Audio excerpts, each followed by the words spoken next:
Boa noite, queridos amigos e irmãos. Dado o momento, de iniciarmos o nosso estudo, vamos conjuntamente elevar os nossos pensamentos em prece, inicialmente agradecendo a bondade e a misericórdia divina pela oportunidade que nos é dada de estarmos reunidos nessa casa querida, que tanto tem nos ajudado, amparado, esclarecido a todos ao longo do tempo. Gostaríamos, mestre, de agradecer ao Senhor a bênção da vida, da saúde, as possibilidades diversas que nos são concedidas, no propósito de caminharmos e trabalharmos na direção do nosso progresso, do nosso desenvolvimento, da nossa melhoria espiritual, que é o grande objetivo da presente existência.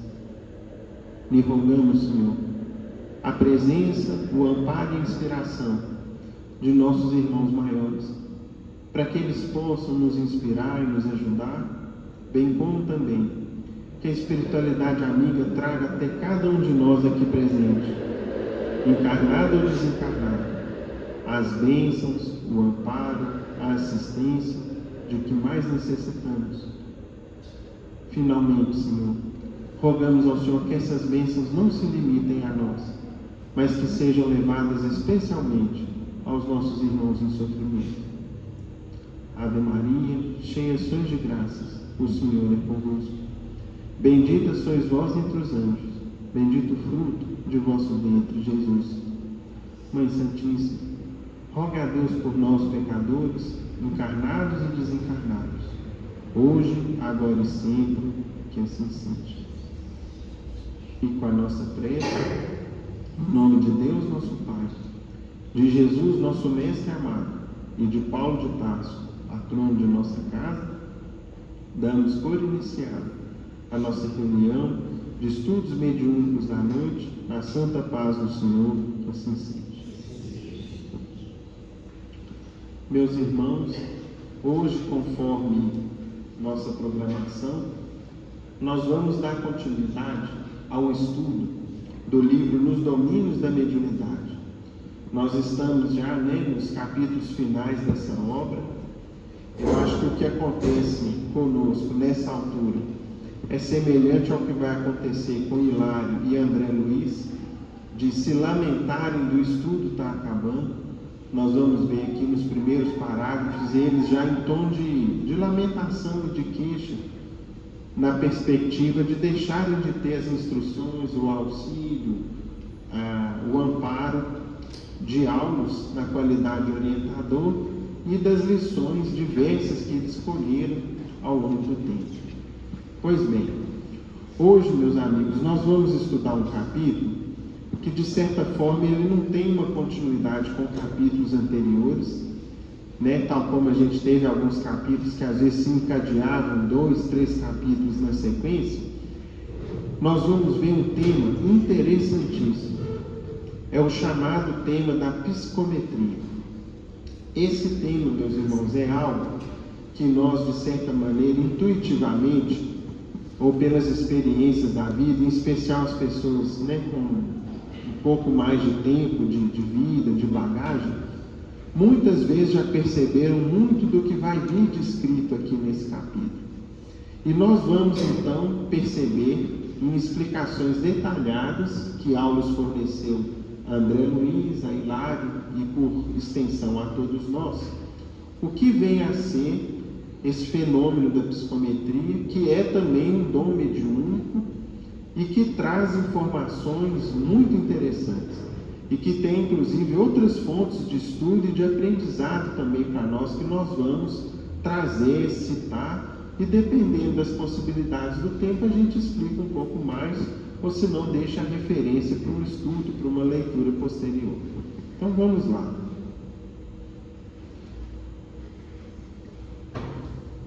Nós vamos, meus irmãos, tal como em outras oportunidades, estudando essa obra, nós vamos fazer a leitura do capítulo, a gente vai lendo e comentando. tá? Para a gente poder tentar extrair o máximo de aprendizado possível. Então vamos lá. O rápido curso de aprendizagem que vínhamos realizando atingia sua fase final. Aulus não dispunha de tempo para favorecer-nos com experiências mais amplas. Era um trabalhador comprometido em serviços diversos. Ou seja, o que acontecia com Aulus é algo comum a toda entidade de natureza superior, que é o quê? Eles são extremamente ocupados. O tempo é contado, as responsabilidades são inúmeras e, portanto, todo o tempo que eles podem despender numa atividade educativa, tal como acontecia com André e com Hilário, era um tempo valioso. E ali outros compromissos esperavam já por ele. Embora isso compreendêssemos, Hilário e eu nos sentíamos algo melancólicos, ou seja, que pena, né? Está acabando o estudo, o curso, né? O assistente, contudo, desenvolvia todas as possibilidades ao seu alcance para conservar-nos o entusiasmo habitual. Atravessávamos ruas e praças, quando nos defrontamos com um museu. Aqui se acolhiam alguns visitantes retardatários. Então vejam aqui que interessante. Qual que é o ambiente no qual vai se passar o capítulo do estudo de hoje? Um ambiente de um museu. Eles perceberam o museu, viram os últimos visitantes entrando ali para suas observações e resolveram então adentrar também. E o nosso orientador, como alguém que se dispunha a aproveitar as horas que nos restavam para dilatar observações e apontamentos, convidou-nos a entrar, exclamando: numa instituição como essa, é possível realizar interessantíssimos estudos. De certo, já ouviram referências à psicometria. Em boa expressão sinonímica, como é usada na psicologia experimental, significa registro, apreciação da atividade intelectual. Entretanto, nos trabalhos mediúnicos, esta palavra designa, ou seja, qual que é o conceito do que nós vamos estudar? A faculdade de ler impressões e recordações ao contato de objetos comuns. Então, quem tiver com lápis aí pode grifar essas duas últimas linhas aí. O que vem a ser a psicometria no conceito espírita? A faculdade, ou seja, a possibilidade de ler impressões e recordações em objetos comuns. Depois, meus irmãos, se der tempo, nós vamos desenvolver esse conceito na obra do Sr. Martins Peralta, que está aqui disponível para a gente. Por enquanto, vamos avançar, porque o capítulo é extenso, depois a gente vai fazendo os acréscimos. Passamos por longo portal, e no interior do edifício, reparamos que muitas entidades desencarnadas iam e vinham, de mistura com as pessoas que observavam utilidades de outro tempo, com crescente admiração. E Aulus disse: muitos companheiros de mente fixa no pretérito frequentam casas como esta, pelo simples prazer de rememorar, comentou o assistente. Então vejam só, se porventura em uma ou outra oportunidade em que a gente tiver a oportunidade de ir a um museu, tenhamos essa primeira informação em mente. Existe ali um grande fluxo, possivelmente de encarnados e de desencarnados.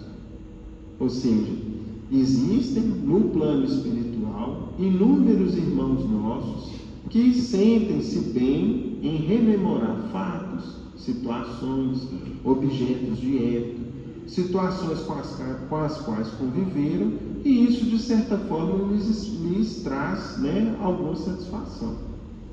Então, por exemplo, é como se a gente imaginasse um museu de carros.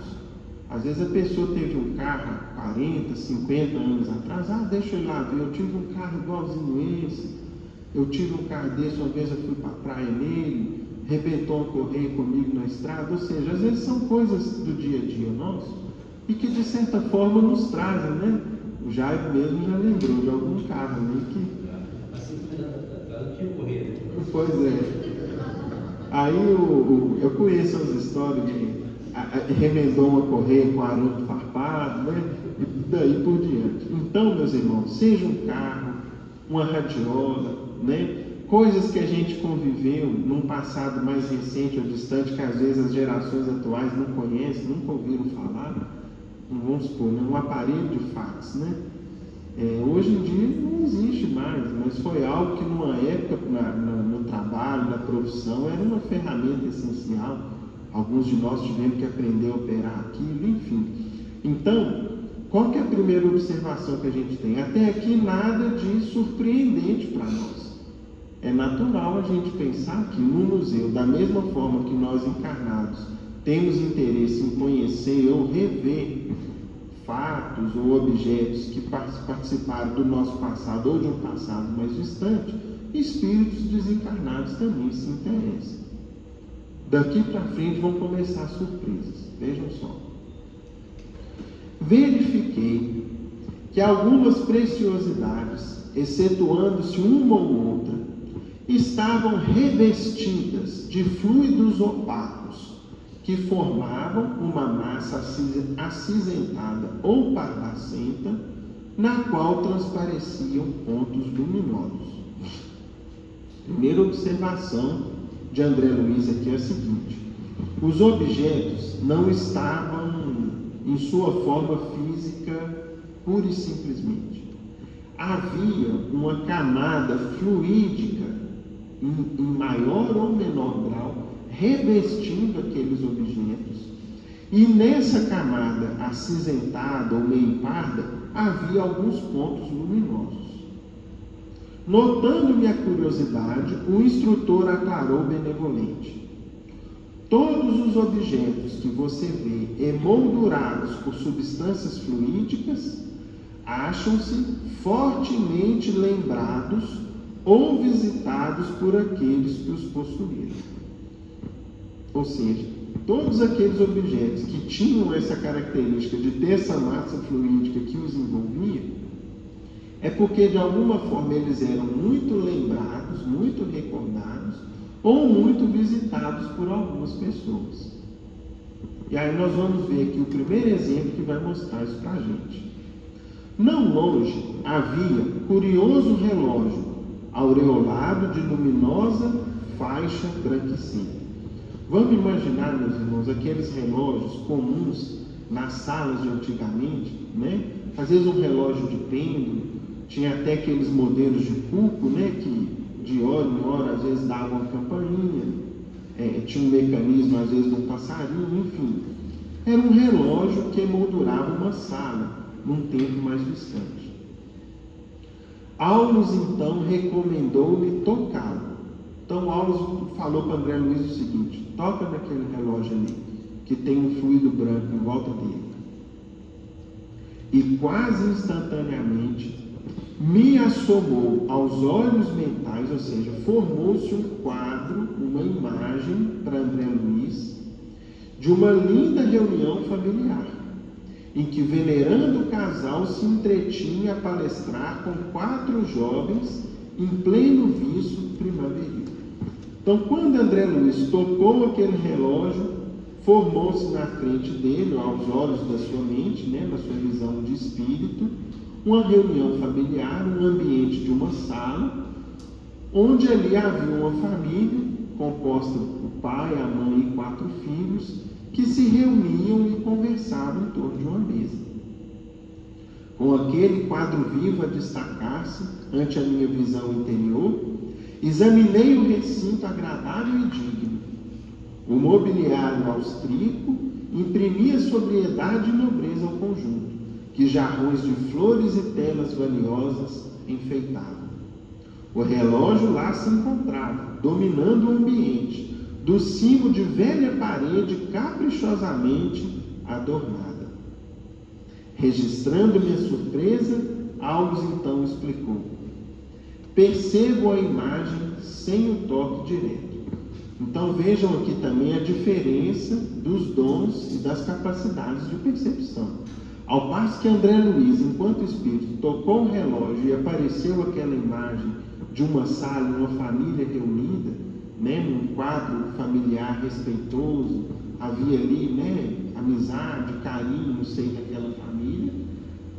Paulo, sem tocar o relógio, percebeu as imagens e explicou o seguinte: o relógio pertenceu à respeitável família do século passado. Como esse livro chegou para a gente no século XX, então esse quadro gravado no relógio era um quadro do século XIX. Conserva as formas pensamento do casal que o adquiriu e que, de quando em quando, visita o museu para a alegria de recordar. Muitas vezes, meus irmãos, pontos do nosso passado nos trazem muita alegria quando a gente recorda, né? A nossa vida, embora as lutas, as dificuldades, os tropeços, os momentos de luta, tem também momentos de alegria. Então, de certa forma, imagine se a gente, ao tocar em algo, pudéssemos ali ver um quadro do passado, um vídeo do passado. Hoje em dia, a tecnologia nos permite já gravar muito mais coisa, né? Dependendo do celular que a gente tem, da extensão da memória dele, a gente começa a já ter um arquivo ali de fotos e de vídeos que vai se prolongando com o tempo. Antes a gente tinha fotografia impressa, mas aqui é como se tivesse gravado no relógio um vídeo das reuniões familiares que se tinha naquela época. É um objeto animado pelas lembranças, pelas reminiscências de seus antigos possuidores, reminiscências que se reavivam no tempo por meio dos laços espirituais que ainda sustentam em torno do círculo afetivo que deixaram. Então vejam que interessante, aqueles espíritos, vez ou outra, iam até aquele museu e ali, na presença daquele relógio, reviam as reuniões de família, reviam um caso engraçado, uma refeição prazerosa, um encontro feliz, os momentos de conselho, de advertência. Antigamente, no seio das famílias, a gente não tinha aí a televisão e o rádio, então eu já vi muitos relatos do seguinte: os saraus caseiros, muitas vezes eram com o pai, às vezes, tocando um violão, a mãe cantando, ou né, tocando um outro instrumento musical, ou contando histórias, né, fazendo sonhos, fazendo projetos, perspectivas futuras. Então, tudo aquilo ali eles rememoravam na companhia daquele relógio. Agora, por que isso era possível? Segundo nos explica Aulus, tudo que a gente pensa, meus irmãos, é uma força criadora viva. Nenhum pensamento é nulo em seu efeito sobre a grande massa ectoplásmica que cerca a todos nós. Ou seja, além do ar que nos rodeia, enquanto na esfera física, na atmosfera que a ciência já nos explicou, nós temos também uma atmosfera que percorre todo o universo, que é o chamado fluido universal. E sempre que a gente pensa alguma coisa de bom ou de ruim, nós então, ao mesmo tempo, criamos formas, moldamos esse fluido universal, criamos formas temporárias que, portanto, conforme esse capítulo começa a nos explicar, se impregnam nos objetos à nossa volta. É isso que nós vamos estudar aqui ao longo do capítulo. Continua as explicações. Isso quer dizer que vemos imagens aqui impressas por eles por intermédio de vibrações? Justamente, confirmou o orientador. O relógio está envolvido pelas correntes mentais dos irmãos que ainda se apegam a ele, assim como o fio de cobre na condução da energia está sensibilizado pela corrente elétrica. Auscultando, na fase em que se encontra, relacionando-nos de imediato com as recordações dos amigos que o estimam. Então vejam, meus irmãos, os objetos materiais ficam como que imantados, envolvidos nos nossos pensamentos, naquilo que se passou. É como se houvesse nos objetos materiais uma câmera escondida, que registrasse e gravasse os sentimentos, os fatos, os diálogos, né? o estudo do Espiritismo mostra para a gente cada vez mais que a gente está num permanente Big Brother, né? Nada passa imune aos olhos de Deus, e não só aos olhos de Deus. Conforme a gente começa a ver nesse capítulo, a própria matéria inanimada registra o que se passa à sua volta. Não só em matéria de um quadro perceptível pela visão, como também sentimentos, vibrações, energias. Tudo isso, de alguma forma, a matéria absorve e grava, de maneira a ser posteriormente sondada, de maneira a ser posteriormente descoberta. Hilário refletiu alguns momentos e observou: então, se estivéssemos interessados em conhecer esses companheiros e encontrá-los, um objeto nessas condições seria o mediador para a realização de nossos desejos. Ou seja, olha a colocação de Hilário. E se a gente desejasse se encontrar com os antigos donos desse relógio, com os espíritos que participaram desse quadro que a gente vê e observa aqui na visão do espírito, seria possível? Sim, perfeitamente, aprovou o instrutor. Usaríamos para isso alguma coisa em que a memória deles se concentra. Tudo que se nos irradia do pensamento serve para facilitar essa ligação. Então vejam, meus irmãos, os objetos materiais, de certa forma, são uma ponte de contato com aqueles que um dia tiveram aquele objeto em sua presença ou que de alguma forma possuíram aquele objeto. Muito importante o estudo da força mental, considerei sob forte impressão. Aulo sorriu e comentou: vejam aqui que interessante, ó.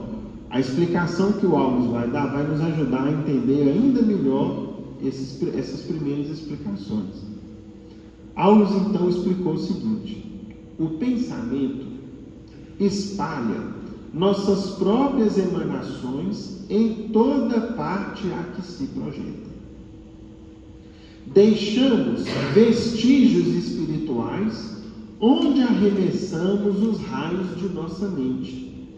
Assim como o animal deixa no próprio rastro o odor que lhe é característico, tornando-se por esse motivo facilmente abordado pela sensibilidade olfativa do cão.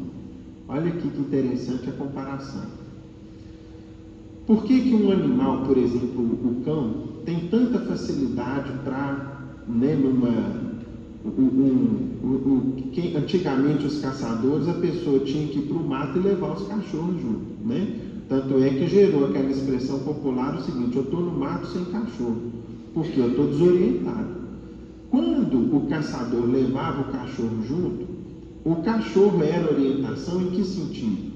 Pelo seu olfato altamente desenvolvido, ele percebia o odor, vamos supor, de uma perdiz, né, de um jacu, ou de um porco do mato, né, de um javali, etc., o animal que o caçador estava atrás, e ali seguia a direção até que encontrasse aquele animal. E isso percebido pelo quê? Pelo olfato. Ou seja, onde o animal passa, o seu rastro tem o seu odor característico, perceptível, no caso, pelo cão. Em matérias de espírito, o que Aulo está explicando para a gente? As nossas emanações mentais, o nosso pensamento espalha-se à nossa volta, deixando o nosso rastro mental, por onde quer que a gente tenha ido, por onde quer que a gente passe. Ou seja, o tipo de pensamento que habitualmente eu cultivo, eu me alimento, ou aquilo que normalmente eu estou pensando, vai aos poucos se impregnando nos objetos materiais à nossa volta, deixando ali como que um odor mental da nossa presença, da nossa individualidade. Quando libertados do corpo denso, aguçam-se-nos os sentidos e, em razão disso, podemos atender sem dificuldade a esses fenômenos, dentro da esfera em que se nos limitam as possibilidades evolutivas. Ou seja, uma vez chegando ao mundo espiritual, o que a aula está explicando? A capacidade de percepção do espírito se desenvolve.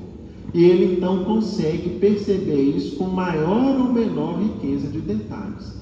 Daí deriva a seguinte conclusão nossa, meus irmãos.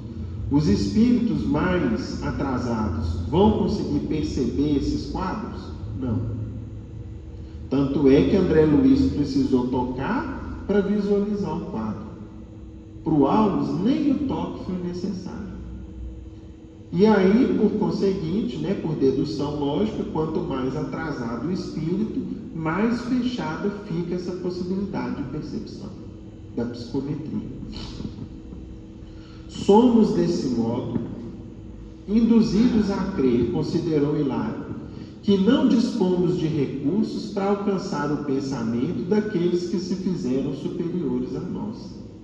Sim, aqueles que atingiram uma elevação que não somos capazes de imaginar, remontaram a outros planos, transcendendo-nos o modo de expressão e de ser. O pensamento deles vibra em outra frequência. Naturalmente, podem acompanhar-nos e auxiliar-nos, porque é da lei que o superior venha ao inferior quando queira. Contudo, por nossa vez, não nos é permitido, não nos é facultado segui-los. Então vejam, meus irmãos, que essa observação sempre vai partir de um plano superior para um plano inferior. Quanto mais elevado o espírito, maior grau de percepção ele vai ter. Agora, ele nunca vai conseguir perceber, filtrar, distinguir ou pormenorizar situações ligadas a esferas mais superiores. Tá bom? O assistente refletiu um instante e prosseguiu. Vamos simbolizar para discernir. O que ocorre entre eles e nós, acontece entre nós e os seres que se nos localizam à retaguarda. Podemos, por exemplo, cuidar dos interesses das tribos primitivas ou retardadas, ou seja, mais atrasadas, sem que elas consigam fazer o mesmo em nosso favor. Penetramos os costumes e conhecimentos da Taba, ou seja, dos povos mais primitivos, sem que a Taba entenda patavinas de nosso edifício cultural. O pensamento nos condiciona ao círculo em que devemos ou merecemos viver, e só ao preço de esforço próprio ou de segura evolução logramos aperfeiçoá-lo, superando limitações para fazê-lo vibrar em esferas superiores. Ou seja, da mesma forma que nós conseguimos, por exemplo, estudar o modo de vida de povos mais primitivos, de povos mais atrasados, seja um povo isolado do Amazonas, uma tribo isolada na África, e a gente consegue compreender, fazer ali um estudo sociológico, ver ali as situações de hierarquia que existem, aferir alguma coisa sobre a sua língua, a sua cultura, a sua história, bem como também sobre os costumes religiosos, etc.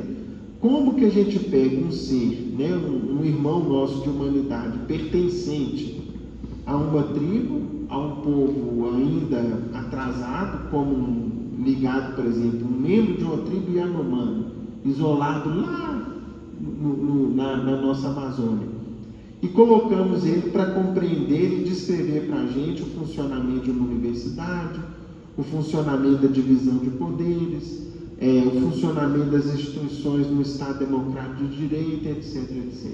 Ele não vai ter noção e nem vai conseguir explicar isso. O assistente observou-nos com bondade e acrescentou: no entanto, vamos evitar digressões em desacordo com os nossos objetivos essenciais. Imaginemos, disse por minha vez André Luiz, que nos propuséssemos fixar a atenção no exame mais circunstanciado.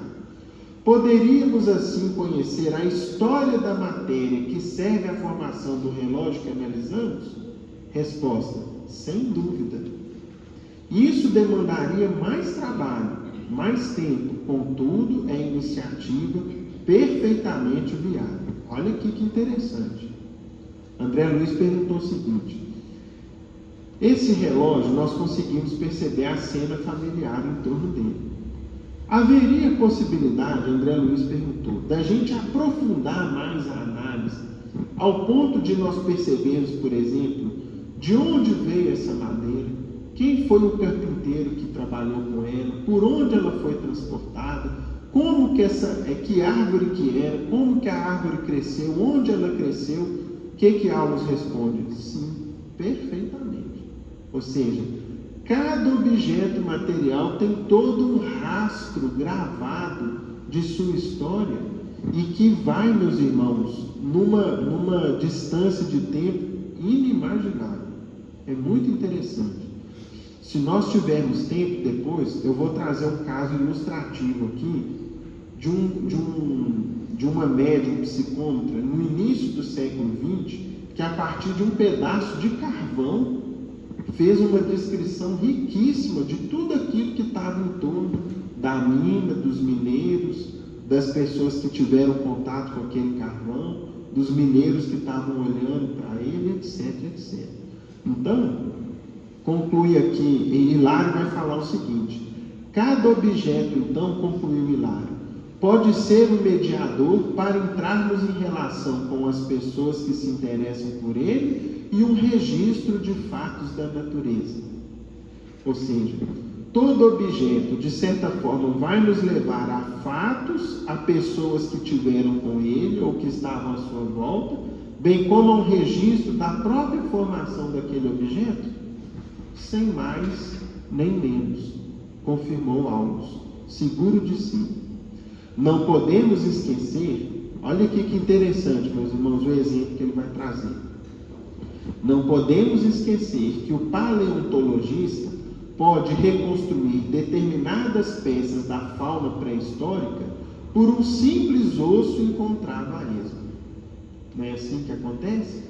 A nossa ciência moderna mesmo tem um método científico, que, se eu não me engano, é o do carbono 14. Eles conseguem fazer a datação histórica de qualquer objeto, de qualquer dos fósseis, por exemplo, ou de minerais, a partir acho que é especialmente voltado para seres vivos, de acordo com o carbono presente naquele determinado objeto. Ou seja, faça a datação histórica. Ou seja, acha-se um osso, suspeita que é de um dinossauro. A ciência consegue, então, investigar e descobrir que era de tal período histórico, que era de tal espécie, etc. Quando se nos apura a sensibilidade de maneira mais intensiva, em simples objetos relegados ao abandono, podemos surpreender expressivos traços das pessoas que os retiveram, ou dos sucessos de que foram testemunhas, por meio das vibrações que eles guardam consigo. Ou seja, todos os objetos materiais estão se impregnando das vibrações mentais, dos pensamentos, das atitudes, da energia, do magnetismo que cada um de nós possui. Então, por exemplo, meus irmãos, se a gente se lembrar de um ente querido, de um determinado objeto que aquela pessoa gostava muito, ou cultivava, ou tinha consigo com carinho, ou manuseava com frequência, de certa maneira, um tanto da sua história, da sua vibração, ficou ligado àquele objeto. E para o psicômetra, se ele tocasse naquele objeto, ele voltaria no passado e veria tudo novamente, né? Então vamos imaginar um livro que uma pessoa manuseou muito, um piano, né? Um violão, enfim, um ambiente, uma casa, a família que viveu, e por aí a gente já começa a tirar uma série de conclusões. Vocês já perceberam, por exemplo, que a gente vai em um determinado ambiente e ao chegar naquele ambiente, nossa, estou sentindo um clima aqui meio carregado. Essa percepção nossa é real? Sim, meus irmãos. Fruto do quê? Fruto das vibrações, dos pensamentos, das angústias, que às vezes as pessoas que estiveram ou que estão naquele ambiente normalmente cultivaram. Por que muitas vezes a gente, quando vai a um hospital, vai fazer uma visita, sente que, de certa forma, sugar das suas energias? Em parte é isso. Muitos dos irmãos que estão enfermos, talvez na maior parte, não resignam-se perante a dor. E diante dos quadros de dor, de limitação, né, que a enfermidade traz, normalmente estão ali cultivando os pensamentos de pessimismo, né, de desesperança, de revolta. Por que Deus me colocou aqui? Eu não devia estar aqui, eu queria estar em outro lugar, né? Por que eu passei por um acidente dessa natureza? Enfim, tudo isso vai se mantendo na matéria. Da mesma forma que em outros ambientes nós vamos sentir o oposto. Se a gente frequenta, por exemplo, vai numa casa de família bem estruturada, que tem o hábito de oração, mas que acima disso procura ali ter um ambiente de amizade, de alegria, de bom ânimo, de esperança, tudo isso vai se impregnando nas paredes, nos objetos. Aí a gente vai naquela casa, nossa, sempre que eu venho na sua casa eu me sinto tão bem. É isso, meus irmãos, é a energia viva que sai de todos nós. De bondade, de bom ânimo, de alegria, de esperança, de entusiasmo, ou de pessimismo, de tristeza, de revolta, de ódio, de inveja. Tudo isso vai colando, vai se gravando nos objetos materiais à nossa volta. E num sorriso falou Aulus: as almas e as coisas, cada qual na posição em que se situam, algo conservam do tempo e do espaço, que são eternos na memória da vida. Então vejam que interessante. É como se tudo à nossa volta tivesse um HD ilimitado. E está que grava, e está que grava, e está que recebe as vibrações e vai registrando tudo à sua volta. Bom, passadas essas primeiras explicações, nós vamos ver aqui agora um segundo quadro muito interessante, que vai ser descrito também dentro daquele museu que eles estavam visitando. Logo após, detivemos-nos a estudar primorosa tela do século XVIII, que não apresentava qualquer sinal de moldura fluídica. Ou seja, enquanto o relógio era envolvido por uma massa fluídica que trouxe aquela imagem à tona, né, da reunião familiar e das pessoas envolvidas em torno dele, havia uma tela, né, uma pintura, que não tinha ali uma moldura fluídica. Efetivamente, era uma preciosidade isolada. Por ela, não nos foi possível estabelecer qualquer contato espiritual de natureza exterior. Então, André Luiz e Hilário tocaram nela e ela não remeteu a nenhuma cena, nem a nenhum espírito ou pessoa em particular. Aulus assumiu a atitude do professor, que lhe era peculiar, e explicou: pesquisado mais intimamente, esse quadro será interessante registro, oferecendo-nos informações acerca dos ingredientes que o constituem. Ou seja, se eu aprofundar a análise, eu vou chegar no pintor, eu vou chegar aqui nas tintas, em quem fez as tintas, em quem fez a tela, em quem preparou essa obra, etc. Entretanto, não funciona como mediador de relações espirituais, por achar-se plenamente esquecido pelo autor e por aqueles que provavelmente o possuíram.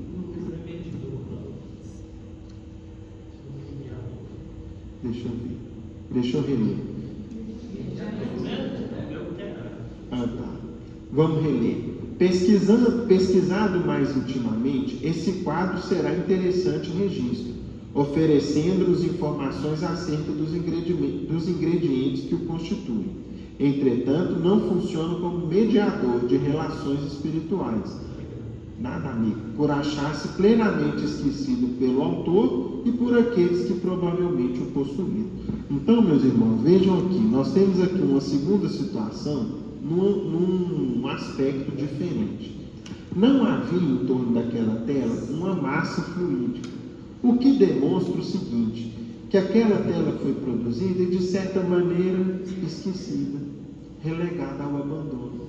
Não foi objeto de admiração, nem tampouco de desejo, talvez não participou ali de um ambiente familiar para poder guardar, gravar as impressões ou o ambiente de que ele um dia participou. Enfim, é como se fosse algo que estava lá no sótão, no porão, e ali pouco registrou, né, em torno dos espíritos das pessoas que estiveram um dia à sua volta.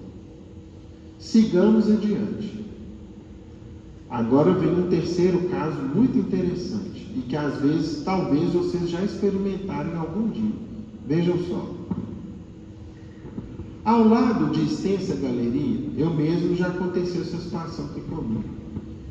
2 cavalheiros e 3 damas admiravam singular espelho, junto do qual se mantinha uma jovem desencarnada com expressão de grande tristeza. Então eles foram avançando no museu, até que eles chegaram num espelho antigo, muito bonito. E junto daquele espelho tinha um espírito de uma jovem, de uma moça, que trazia consigo um semblante assim de muita tristeza. Uma das senhoras, ou seja, aquele grupo encarnado, né, que se aproximou, uma das senhoras teve palavras elogiosas para a beleza da moldura. Então, uma daquelas senhoras falou: gente, que maravilha esse espelho, que beleza, que obra de arte, né? Deve ter elogiado o espelho dessa maneira. E a moça, na feição de sentinela irritada, aproximou-se, tateando-lhe os ombros.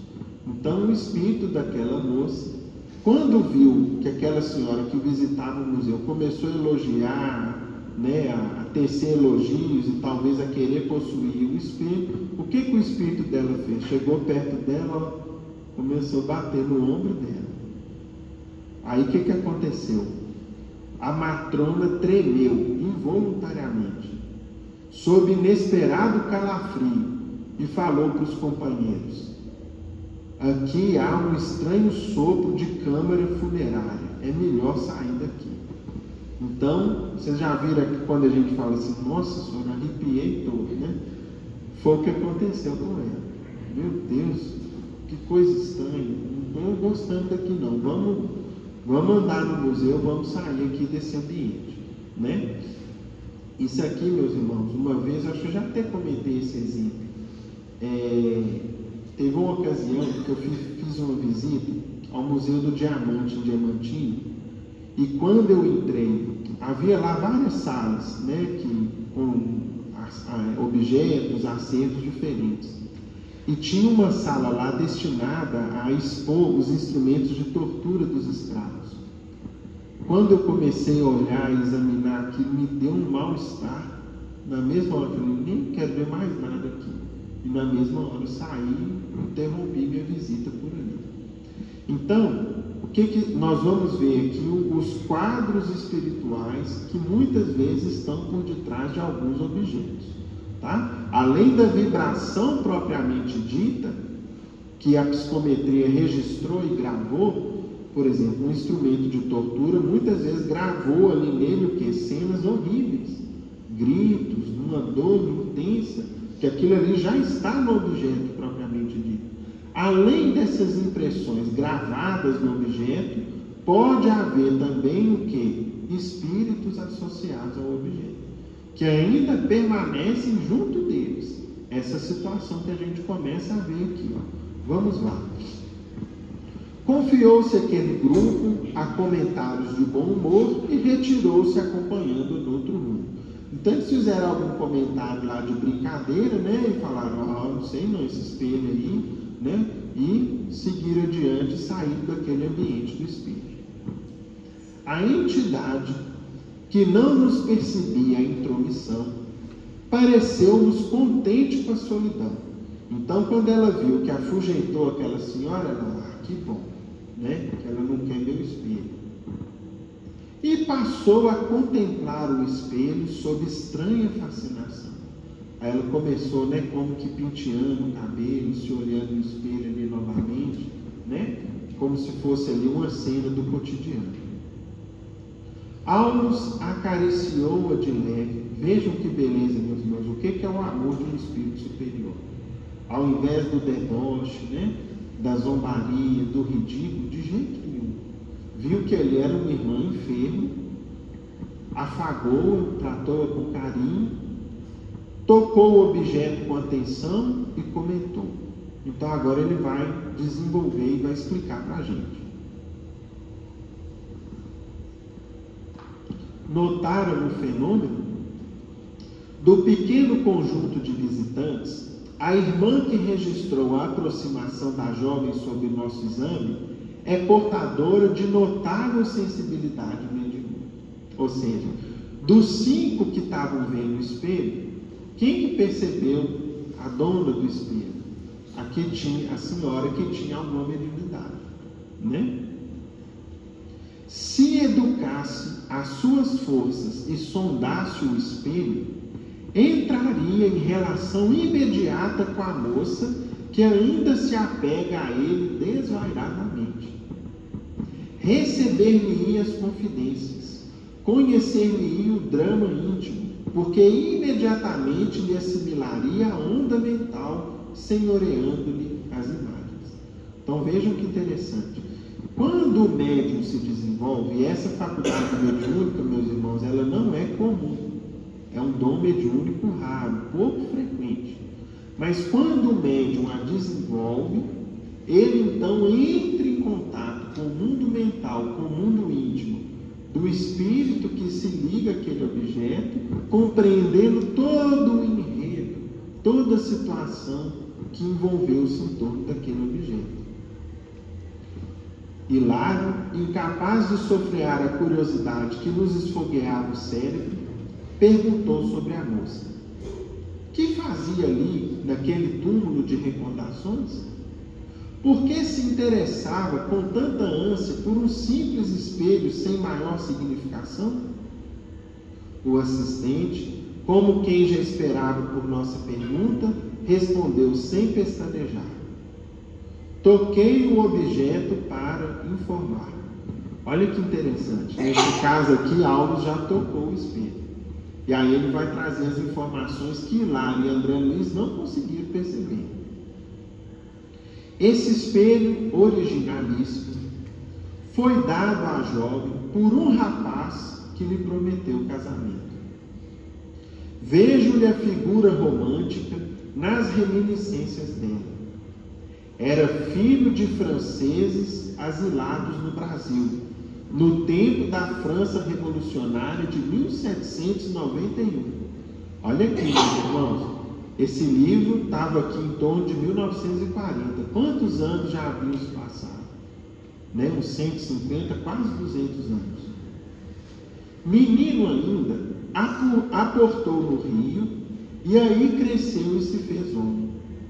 Encontrou-a e conquistou-lhe o coração. Quando arquitetavam projetos de casamento, depois da mais íntima ligação afetiva, a família estrangeira, animada com os sucessos de Napoleão na Europa, resolveu retornar à pátria. O moço pareceu desolado, mas não desacatou a ordem paterna, ou seja, ele contrariou-se, mas resolveu obedecer os pais para voltarem para a França. Despediu-se da noiva e lhe implorou guardasse a peça como lembrança, até que pudesse voltar e serem então felizes para sempre. Contudo, distraído na França pelos encantos de outra mulher, não mais voltou. Depressa esqueceu responsabilidades e compromissos, tornando-se diferente. A pobrezinha, no entanto, fixou-se na promessa ouvida e continua a esperá-lo. O espelho é o penhor, a garantia da sua felicidade. Imagino a longa viagem que terá feito no tempo, vigiando-o como propriedade sua, até que a lembrança viesse, por fim, repousar no museu. Então vejam, meus irmãos, talvez no linguajar popular as pessoas diante daquele espelho falariam o quê? Esse espelho é mal assombrado, né?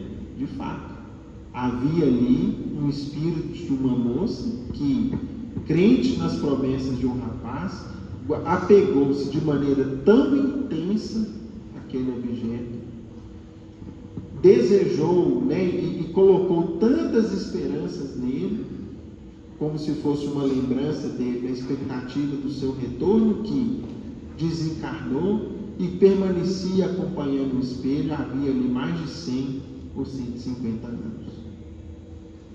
O assunto, falei preocupado, compele-nos a refletir sobre as antigas histórias de joias enfeitiçadas. Sim, sim, ponderou o assistente.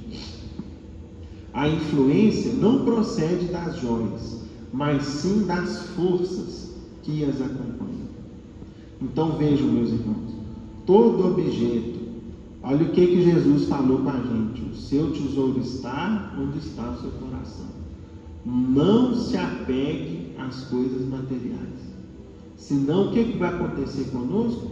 Nós vamos nos prender a elas. Ah, essa casa é minha, essa casa ninguém me toma, ninguém me tira daqui, ela é minha, ela é minha, ela é minha. Eu desencarno, o que acontece comigo? Estou eu lá dentro da casa.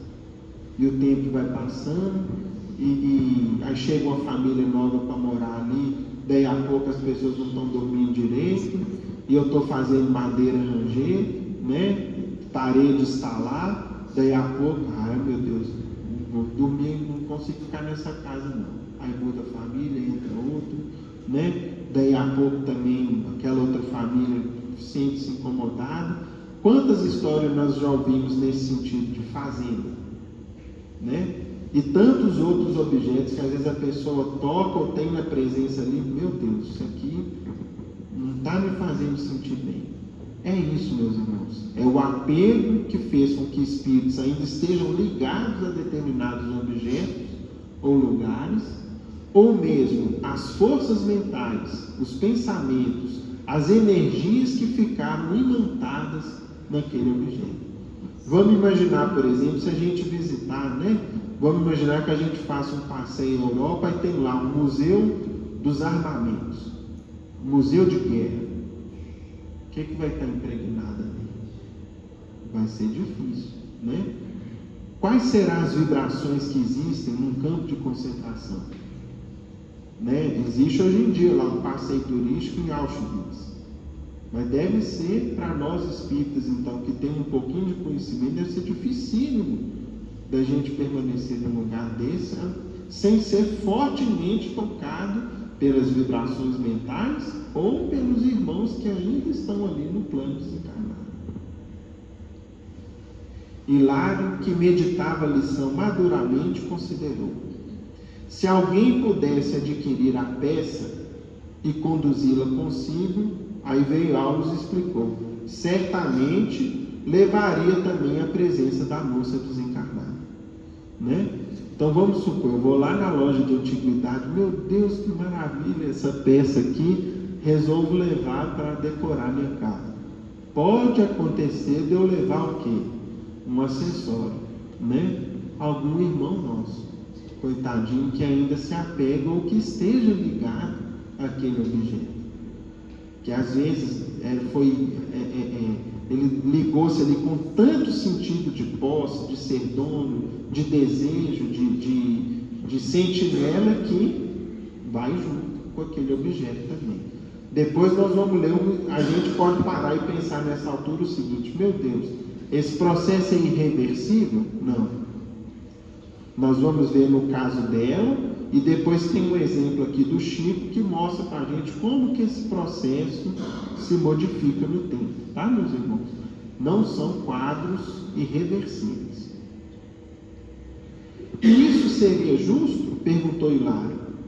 Paulo sorriu e respondeu: Hilário, a vida nunca se engana. É provável que alguém apareça por aqui e se extasie à frente do objeto, disputando-lhe a posse. Mas quem? Né? Perguntou Hilário. Mas quem que ia querer tanto levar esse espírito? O moço que empenhou a palavra, provocando a fixação mental dessa pobre criatura, ou a mulher que o afastou dos compromissos assumidos. Reencarnados, hoje ou amanhã, possivelmente um dia virão até aqui, tomando-a por filha ou companheira, no resgate do débito contraído. Mas não podemos aceitar a hipótese de a jovem desencarnada ser atraída por algum círculo de cura, desembaraçando-se da perturbação de quem é vítima. Ou seja, seria só a hipótese, do antigo rapaz ou daquela que tornou-se esposa dele na França, virem aqui, comprar o espelho, nisso socorrer e levar a moça junto para ser filha deles? E se essa moça, por exemplo, fosse levada até uma fraternidade espírita, uma reunião de desobsessão para ser esclarecida, seria possível o afastamento e o esclarecimento dela? Sim, concordou Alves. E isso é também possível. Entretanto, examinada a harmonia da lei, o reencontro do trio é inevitável.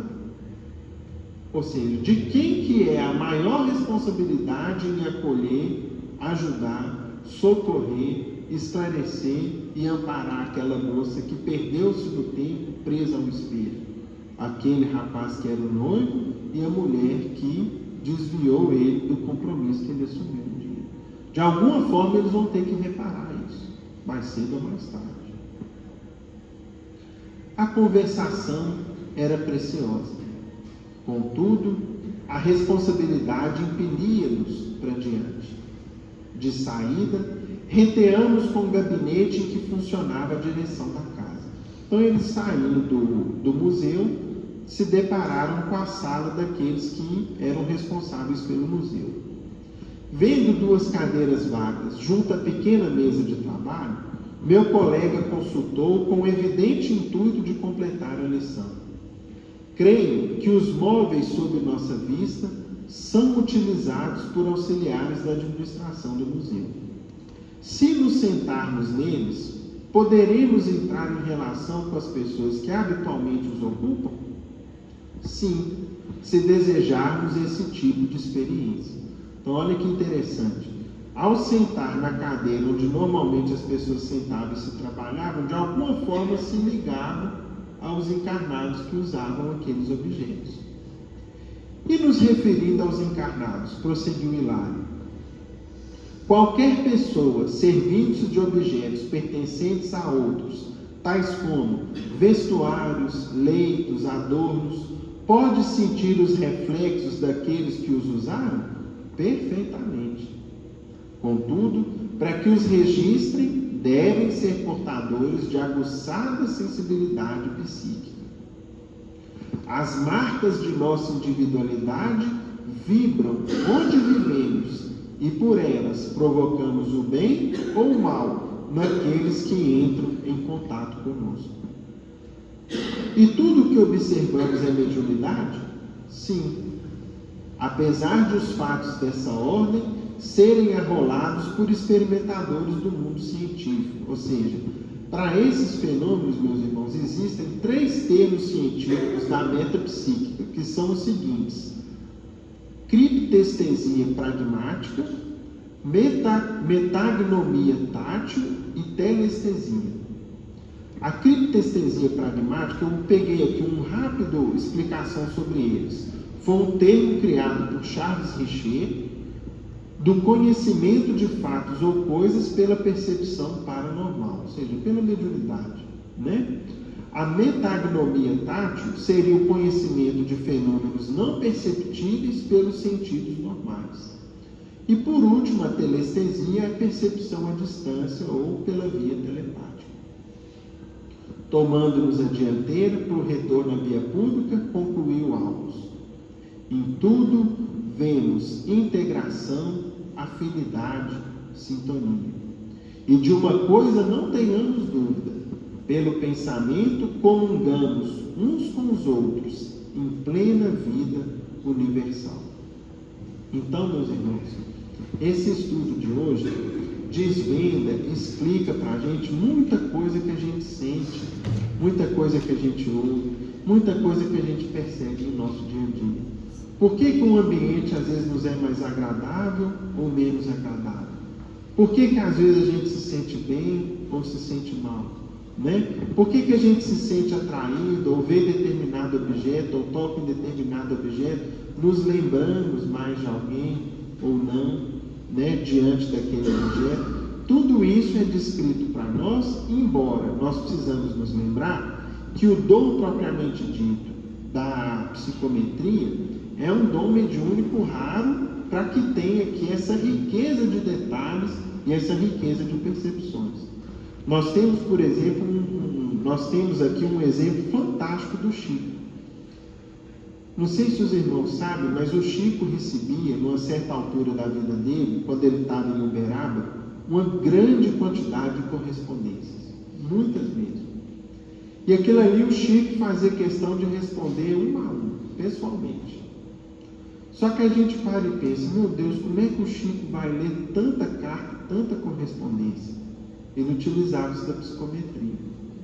Ao tocar na correspondência, ele percebia quem enviou, o problema que a pessoa estava vivendo, os dramas, as lutas, as dificuldades, e rapidamente conseguia, numa visão muito ligeira, escrever recomendações ou uma resposta que dispensava a leitura propriamente dita. E mais, que davam muito mais informações do que aquilo que estava grafado no papel. Porque, por exemplo, quando a gente escreve a respeito de um determinado problema, de uma circunstância que a gente participou, muitas vezes a gente coloca ali o quê? O nosso ponto de vista, né? A gente tende, num problema, a ser a parte mais inocente e os outros guardaram a maior parcela de culpa. Quando o Chico fazia isso, ele percebia exatamente o ocorrido, o problema, o drama, as dificuldades, e conseguia, com muito mais agilidade, responder de maneira eficiente e assertiva as cartas que lhe eram endereçadas, né? Agora, quando a gente para e pensa o seguinte, meu Deus, né? Se tudo grava as impressões, registra o passado, as vibrações, como fazer, por exemplo, num ambiente antigo, diante de um objeto antigo? A gente vai, de certa forma, ficar refém dessas vibrações e sofrê-las sem ter um recurso, sem ter um meio? Nós temos aqui um episódio do Chico fantástico, que vai nos mostrar como lidar com essa situação. Primeiro, nós constatamos a realidade. Agora, como lidar com ela? Vejam aqui que interessante, ó, esse episódio do Chico. O culto do Evangelho no lar.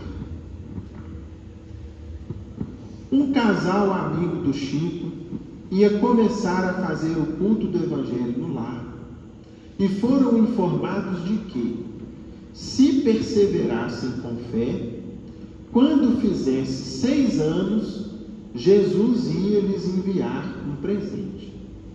Então um casal procurou o Chico falou, olha, façam o culto com carinho, com seriedade, da maneira que vocês puderem, façam uma leitura, procurem compreender o que está sendo lido, não é simplesmente só ler, não é um ritual. O culto do Evangelho no lar, meus irmãos, nós nos acostumamos ao longo das sucessivas encarnações, às vezes ligados ao catolicismo ou ao protestantismo, a alguns rituais religiosos. Eu tenho que fazer isso, né? Quase que de maneira maquinal. Não.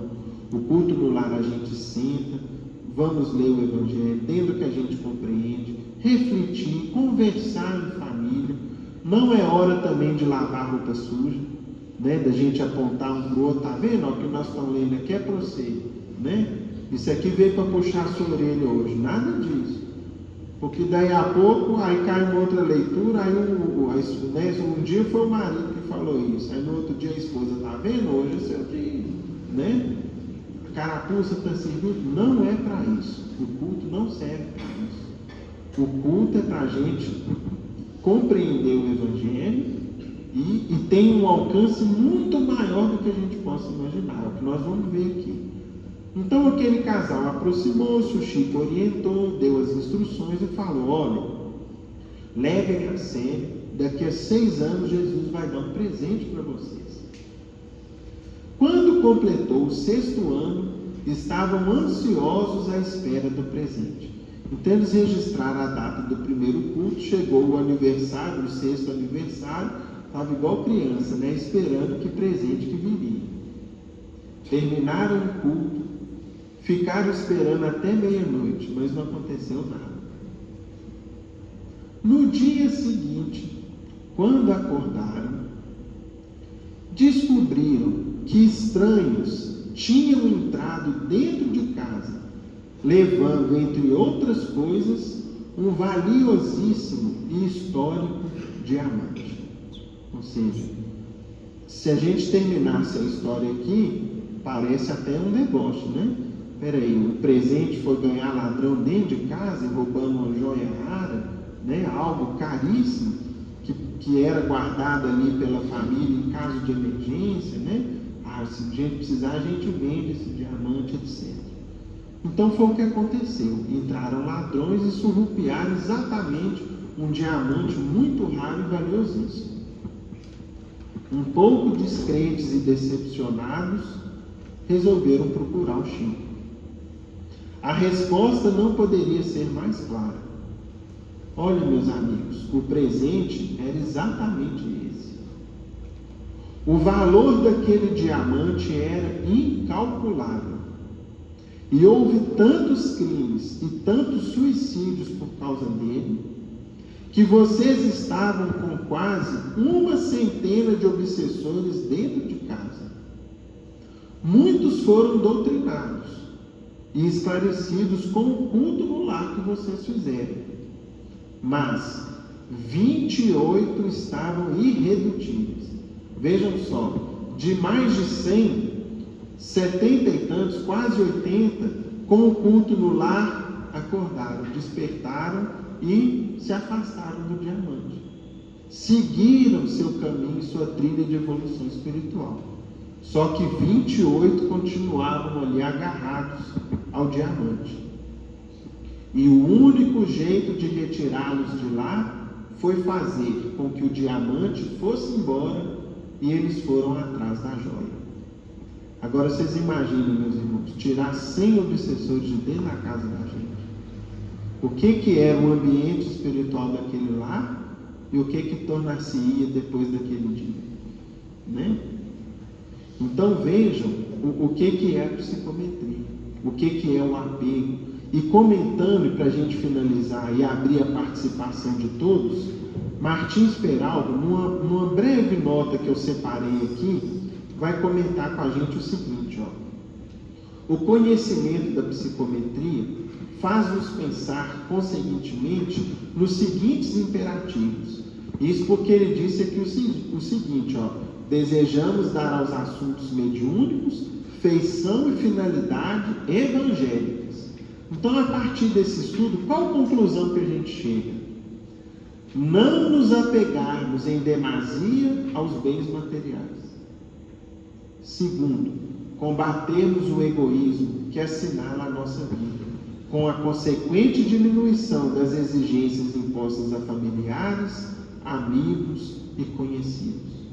Ou seja, não nos apeguemos aos objetos, à matéria e nem às pessoas, por mais que a gente as ame, por mais que a gente tenha profunda estima, carinho e amor a elas, porque um dia elas vão precisar se afastar de nós, sejam elas quem sejam. E a gente precisa aprender a amar indistintamente, de maneira universal, porque o apego excessivo vai fazer com que a gente sofra. Bom, meus irmãos, acabei avançando aqui um pouquinho no tempo, mas a gente ainda tem 22 minutos para participação, para os comentários. Só vou interromper a gravação e em seguida a palavra está franca. Só um instante. Oi, Ritinho. Eu vou mencionar, tá, gente?